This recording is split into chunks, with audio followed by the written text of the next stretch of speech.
In 2018, Wirecard was one of the most valuable companies in Germany. It processed payments for millions of businesses worldwide, employed nearly 6,000 people across 26 countries, and was worth more than Deutsche Bank, one of the most established financial institutions in the world. Its CEO, Markus Braun, wore black turtlenecks and styled himself after Steve Jobs. He spoke about a cashless future at keynote events, and investors treated him like a visionary. But Wirecard had a strange origin story. It started in 1999 processing payments for online porn and gambling sites, businesses traditional German banks refused to touch. In 2002, after a mysterious burglary nearly destroyed the company, it was bought for €500,000 and rebuilt with Braun as CEO. One of the people he brought in was Jan Marsalek, hired for his technical skills.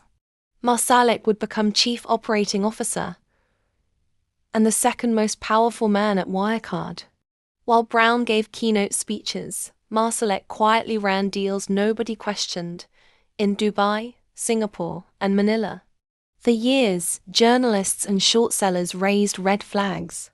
In 2015, investigators found that over €170 million from a major acquisition simply never reached the seller.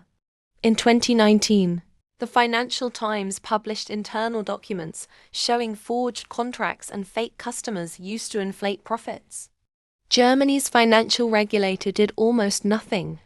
Instead of investigating Wirecard, they investigated the journalists exposing it and filed complaints against people betting against the company's stock. Then, in June 2020, everything broke. Auditors at EY refused to sign off on the company's accounts. Wirecard had claimed to hold €1.9 billion in trustee accounts in the Philippines. That money did not exist. It never had. On June 18th, a newly hired compliance officer, on his very first night at the company, discovered the accounts were fake. By morning, he'd informed the board.